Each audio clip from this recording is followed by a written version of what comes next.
Bienvenue tout le monde. Bienvenidos. Willkommen.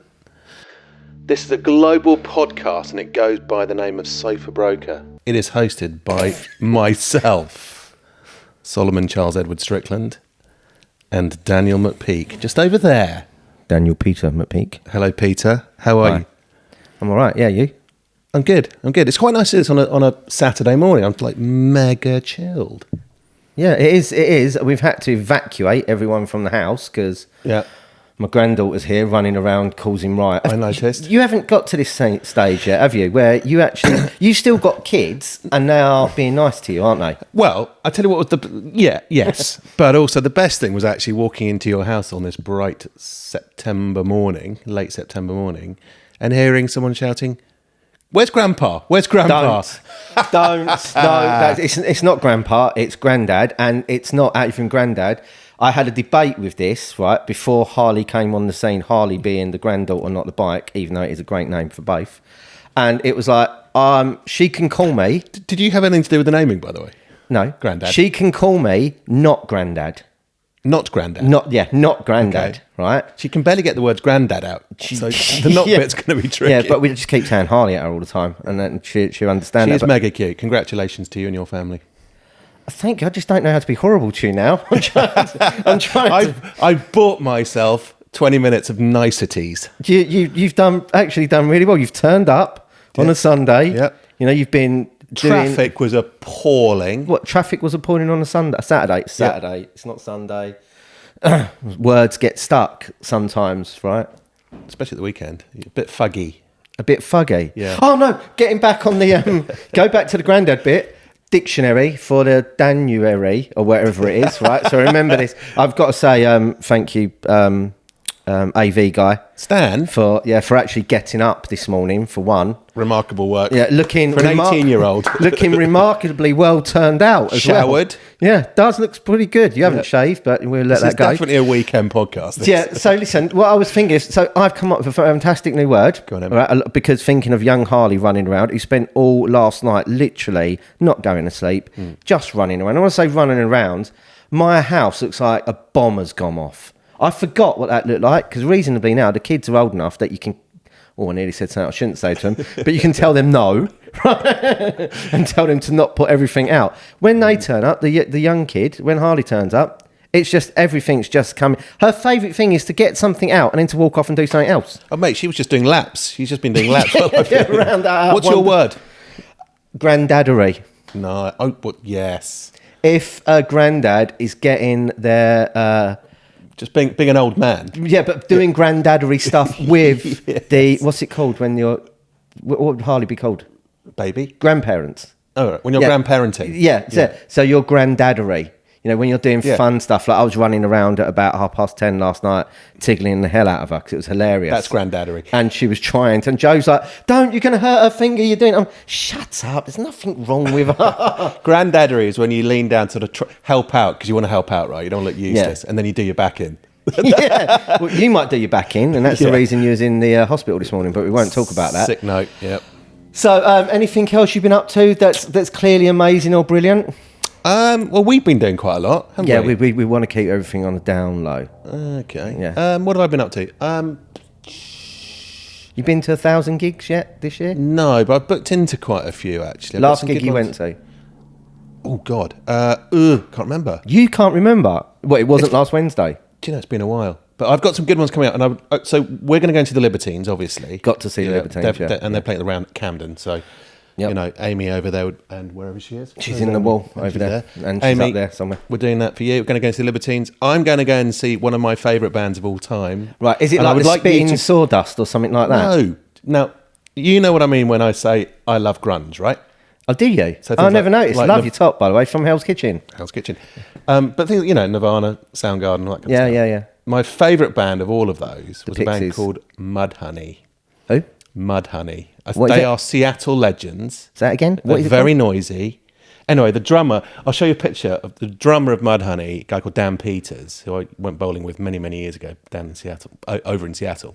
Oh, look at you. Well he posh. sent me the most wonderful message on Facebook. I can't remember. I'll show it to you. I'll send it to you. Did it say... It's not repeatable, but he's holding... You know when they hold up a sign at the taxis hold up a sign at airports going, welcome Mr. McPeake or whatever. Yeah. He held one up saying, Solly, you are a... And then I won't say the next word. Is he now... And then put it on Facebook. Is he now? Are you now seeing Mudhoney because you're old enough that they can put you in a special area, so you can get closer to the stage? I've got to be careful what I say here, but probably. That's brilliant. You see, exclusive everywhere. Solly he even managed to get Coldplay tickets, which I wouldn't want, but he did. Coldplay? I'm not going. No. What? You're not going to go, but you got them anyway, just to burn them. Yeah, I've actually bought a 90,000 for one gig so that so they don't break Taylor's record. Right, so did it for my daughter. You know, we like talking about the younger generation are going to be the future of not just real estate but of sales, right? They are already the present. More people, if you know, are coming into this industry. It's so open. If you look at what tech has done, right? So, you know, stuff came out. Even like you think about Instagram. You know, Instagram has convinced people when they're not salespeople, didn't think they were salespeople, how to be salespeople. You know, the podcasts we do, even like you can buy stuff on there. Yeah, I mean, even that stuff, you know, like the sort of the post-Kim Kardashian selfie pout thing. Yeah. That's actually selling yourself, isn't it? It's a bit of a grim thing to say, but... It's selling yourself, and then there's people that want to do loads of filters, so they're buying it. So there's so much money is brought around it. So I'm trying to think of a thing like, you know, PayPal. PayPal would make the process really simple. So does that separate people not needing salespeople, right?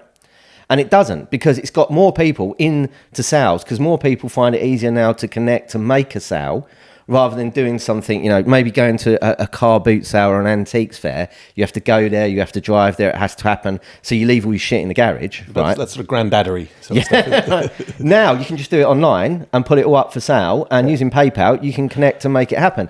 So it's made by more people more into sales than we actually thought the tech on general would take it away and make it easier. It's also created a mindset of selling, which is very interesting. So my daughter, who's 12, what does she want to do right now? She wants an Etsy account or something, or one of those accounts. Where that's a great example. Great example. But when you were 12, were you thinking of setting up any form of business by which you could sell something through? No, not even a weirdo like you was thinking like that. But she's a genius artist, right? Rather than wanting to stick her, you know, give it to grandpa or you know, stick it up on the wall, she's thinking, how the hell can I sell this stuff? She's a commercial artist at 12. That's what's happened. The tech, and Etsy's a great example, has brought more people in than there ever was before. And I think that's only going to carry on growing. And I've got I've got a book here. Oh, really? Yeah. I'm going to have a look at this. Reminds me of while you're doing that, there's an old friend of my dad's who was a sort of, you know, Rowley Birking from the Far Show. Oh, very, very drunk. There's an old friend of my dad's who they were in the library of his sort of stately home once, and my dad walked in and went, wow, it's an amazing library, lovely. Or my mum probably being better read than my dad.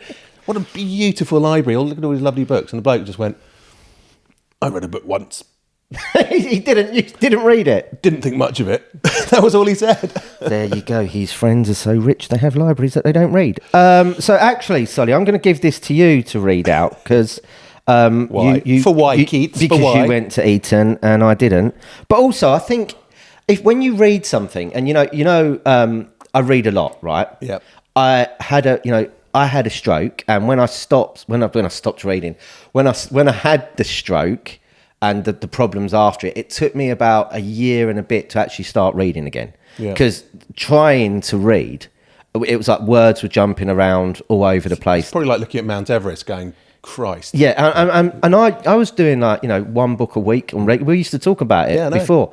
A lot of the original academies were based on books that you were reading that week. Yeah, and it was like, so it was really hard to get back into it. But I started to kick back in, and it was literally one day I sat down, and all of a sudden I'd realised I'd done 5 or 6 pages, and I was like, hold on, right? So one of the great joys of me is riding. It is riding, but we won't go into that. Reading, writing, and arithmetic. Yeah, there you go. And by riding, I meant on the bike, obviously. It's even worse. On the motorbike, right? That's what I meant. Producer Stan is... Yeah, Stanley, don't just cover your ears. Your mum never reads any of this anyway. So I just want to give you this point, because this is what people are talking about, Etsy accounts and, you know, stuff going on in tech. Yeah. Everyone thought they're going to make, we can make your life easier as a as PayPal if we do this with you, right? And we'll take out the process. But then more people got in to the sales process because of PayPal. More people have got into using Etsy because of the ease of Etsy. Well, look at SumUp. You can go anywhere and create business and sell it with a SumUp account on your phone. Yeah. So there's the book. Okay, fantastic book. I just want I've got my bins. I just want you to read. Do you need glasses? That's all right. Yeah, just read this, and it was interesting. Which bit? All of that bit? No, there? I've highlighted it for you Okay. for ease. All right. And I just want everyone to understand this is now happening en masse. So over to you, sir. So, some analysts project that in the United States, the ranks of these independent entrepreneurs may grow by 65 million in the rest of the decade and could become a majority of the American workforce by 2020. One reason is the influence of the 18 to 34-year-old generation as it takes a more prominent economic role. According to research by the Ewing Marion Kaufman Foundation, 54% of this age cohort either wants to start their own business or has already done so. I think that is really powerful. So we're looking at 30%. That's obviously some of the books aren't bang up to date. But, we've got 30% of people 18 to 35 are now engaged with... And that's a few years ago. That's half a decade ago. Engaged with entrepreneurial activities. And I can't stand that word because it just means you're in sales. And you are in sales. Look, if you're in business, you're in sales. Yeah. Tell me someone that isn't in a business. Go up the high street, find someone that isn't in a business. Who isn't in a business? And what you can do now is not be in a business, which is a few amount of people that are left, and have a side hustle. Because people genuinely have 2 or 3 things going on, right? Is that not right? Yeah, and you just hope that they're doing it because they want to make money, not just because they can have a side hustle. Yeah, no, so they find something that they're really good at, and they turn it into it. So do you remember we always talk about the Joes? Of course we do. Right, so what you do your explanation. I coined it. You did. You absolutely coined it. You're fantastic at doing that. I think it's because we've actually said this on a previous. But just but Joes are the people that we bring into the industry who are, if they are working at Joe and the Juice, it does not matter.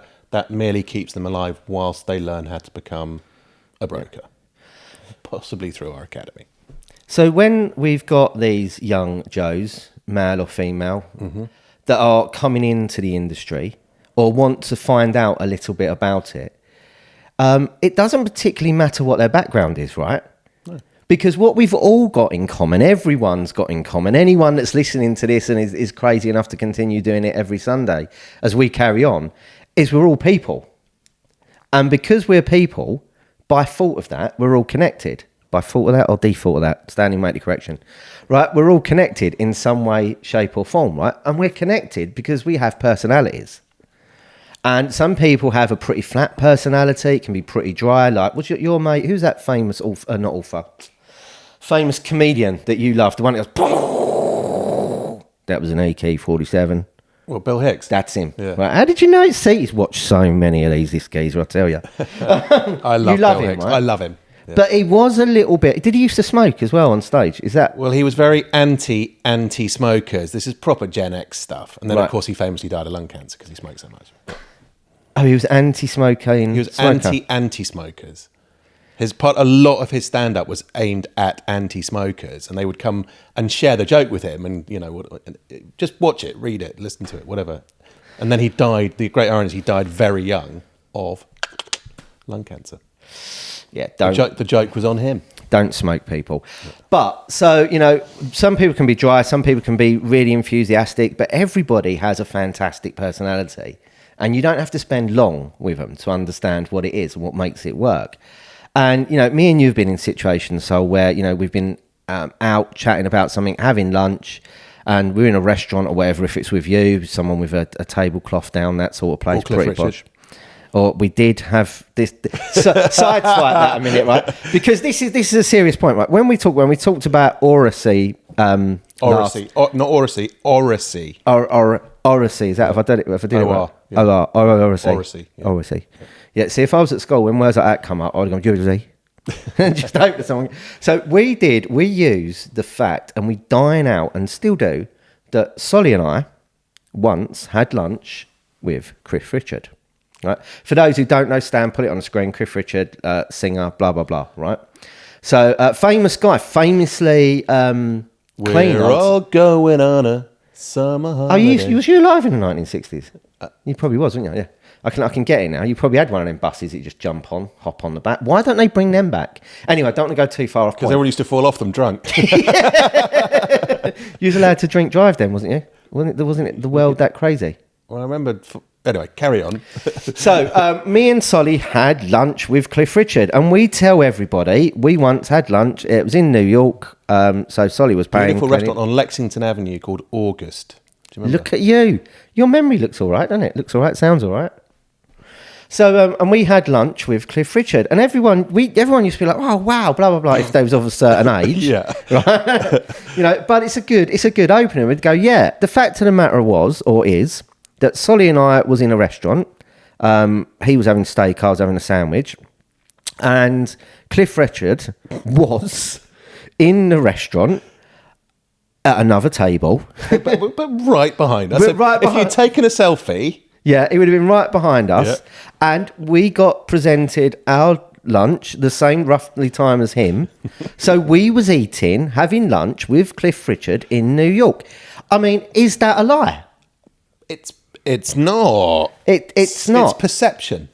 It's perception, right? So maybe, it's a little bit fake it to make it. Is it? And I don't like fake it to make it, but there is there's a lot of things when I speak to people and I think, you know what you should do, my friends? You should get rich or try lying, because there's a good chance you might make it that way. But so we're going back to the Joes and everything that's going on, right? So we was being served by someone recent at one of your places, so, and you said to the person, because they was quite bubbly, yeah, and they're coming over. Have you ever considered a career in real estate? And this is, we won't go too much into them, but they're waiting tables. So, maybe they're going to uni or something. We didn't dig into their backstory. It was just a slight conversation. And how did the conversation go? Well, it's basically along the lines of, internally, so it was the coffee episode, right? Yeah. So we're having a coffee. Something happens with the coffee, gets spilt, I think. Oh, no. We was in the restaurant. Yeah. Right, that's another episode. Sorry, his brain's going a bit. And... It's Saturday, man. We had said you had just come over and you was getting on quite well with the person that was waiting on us. And we both thought, have you ever considered a career in real estate? Oh, sorry. Now we're talking about New York City. We're talking about one of the times, again, when we was in New York City, when I was doing economy and you was first class. I think your own private jet, actually, might have been at that time. Anyway, but yeah, that's the... Well, the reasoning behind that was just... you could see service was written all over this person's face, right? Interesting. Mannerisms, looking, all the things you look for as a customer that just make you feel better. And it's exactly the same in any industry. You always talk about we do service, we don't do sales a little bit. You talk about service. I'll bring that up in a minute, yeah. Exactly. And so because it's something that's been ingrained in us since you were a teenager, since I was early 20s, that whole way that you are around people. And I guess it's at the front of your face, isn't it? This person had something that made us talk about them, even though all they were really doing is serving us nice bit of Spanish food. But there was something more there. And what made them different from the guy over there or the girl over there? In fact, this was a girl, wasn't it? I think so, yeah. Or a lady, rather. And we just turned to each other and said, that's a real estate broker. She just happens to be at this point in time, this particular hour of the day, bringing us food and talking to us and making us feel comfortable. So we connected with her because of her personality. Yeah. So everyone, that has personalities drives the personality. Everything needs to be about personality. Everything is about personality, and everything you want to do will be about your personality. So don't underestimate yourself. Are you saying that your personality is actually your brand? So when people say... I can't stand that. Hey, what's my personal brand, man? It's not. It's your name and your personality. It doesn't need a logo. Yeah, we're talking about personality and the girl that was there. And the other thing we noticed quickly is that, wow, she's selling. Yeah. So she's actually so much on top of her game. If she doesn't need to be there, could she side hustle doing some sort of different sales, right? Because she is a brilliant salesperson. Yep. Because she is delivering impeccable service, right? And we always say, and we teach people to say, pitch a service, not a fee. And if you pitch a service and not a fee, when you're in real estate sales, you don't have to give away the fee. Yeah. Me and you did last time, we was talking, the last thing you talk about when you go into someone's house and you've been invited in on a valuation to ask them how they want to know how much the house is worth, you don't talk about the fee. Okay? The fee is irrelevant. We get 3%. Yeah. Perfection is the follow-up email having a contract sent to them with the fee without it actually being discussed at all. That is perfection in our business, I reckon. Yeah, I think that's where we can move forward to. So we find and we see a lot of, younger people coming into it. And I say younger now, I mean, it can be older people. It can be people, Jesus Christ, as old as Solly. And it can be people slightly younger, myself, only slightly younger. I wouldn't think that people that are as young as Harley should actually get into it yet. I don't know. She's done a pretty good sales job this morning. Yeah, saying that, right? Isn't it interesting that you start off before you can even really speak? You start off on this planet, right? In this world, selling. So there's something in all of us that gives us the power to sell. Young kids, if they want, have you ever had a younger kid and you've been out and about? I was with Harley yesterday in the afternoon, out and about, and she wants a bar of chocolate, right? And I'm like, no, you've got to have some dinner. And do you think she stopped? Of course not. No, she went on and on and on and on. Now, I know she's cute and all that stuff, and everyone thinks their own babies and grandkids are cute. So I give in, right? Partly because I've been there before. Do you know what I mean? Plus also, that perseverance works. Yeah, and partly because, I've been a dad. So, I know at the end, you just got to give in. Because if you carry on, no, at the end there'll be a war, right? And you just don't need no wars. That Harley wanted, a chocolate bar. And, she went on and on and on about it in her way of showing me, like pointing at it, barely able to speak. And I gave in. That is sales, right? Absolutely. So you're the customer, and she's got two things that we know work. One, she's mega, mega cute and wonderful. And two, she's persistent.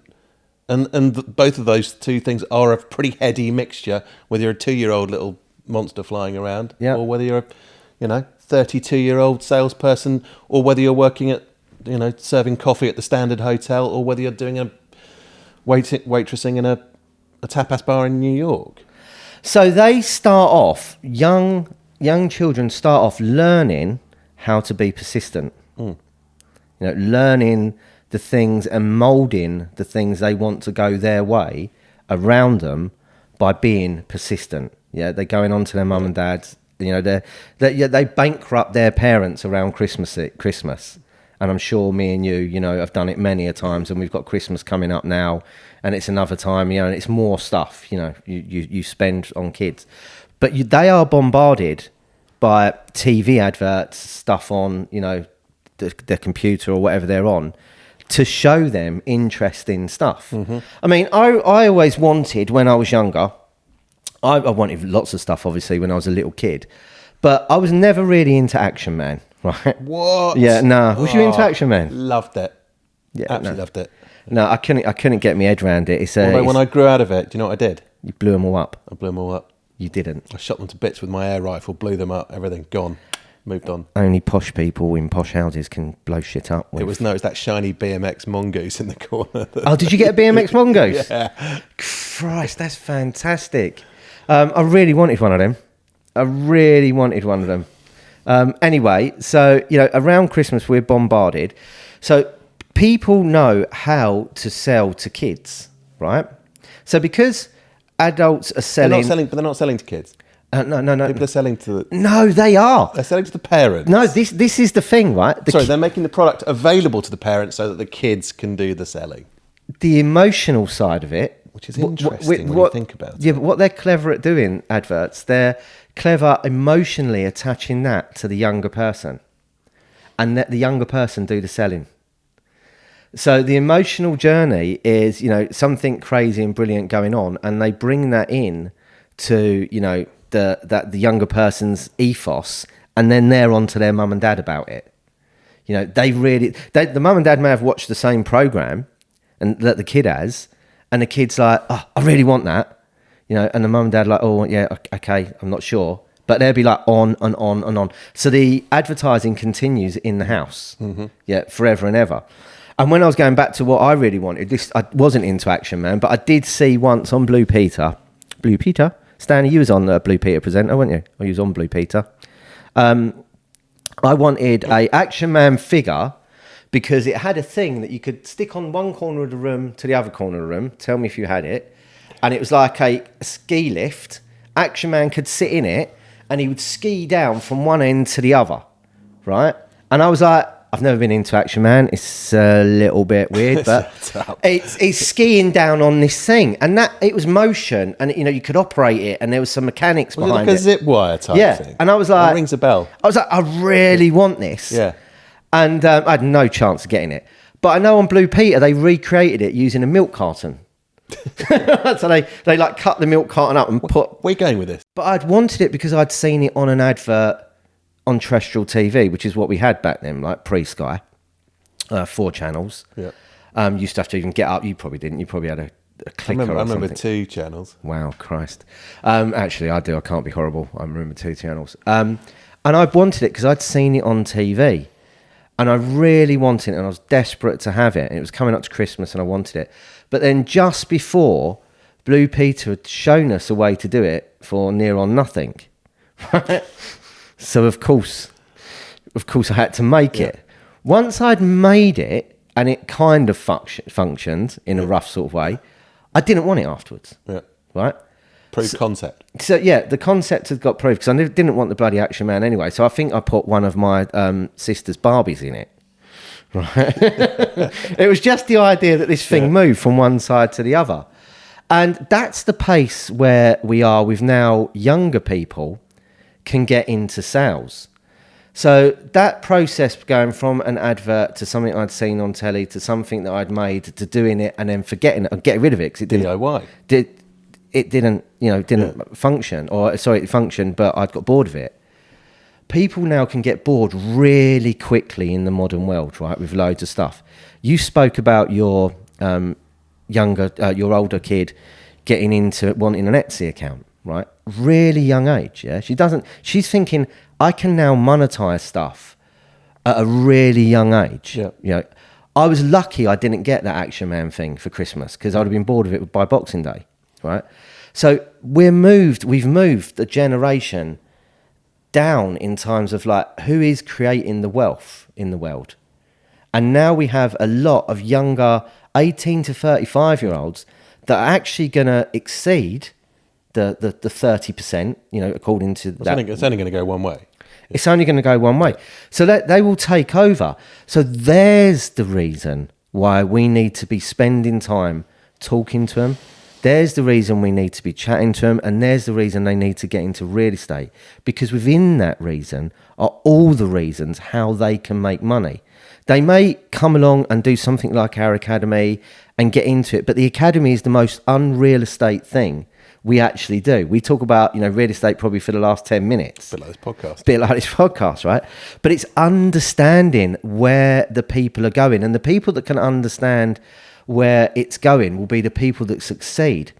Your daughter at 12 has realised where it's going and has realised where it's going to succeed. So do yourself a favour, get her an Etsy account, right, and move it forward. I'll do that. And on that, I'd like to thank you all for listening to us waffling on and this bright, sunny... Sun's just gone in. Saturday. Must be the end. Thanks to Stanley for coming out on a Saturday, and Solly for driving all the way down every time that he does to entertain us brilliantly. Amazon, YouTube, Spotify, everything else that's available. Look forward to seeing you next time, and so will he. Ciao.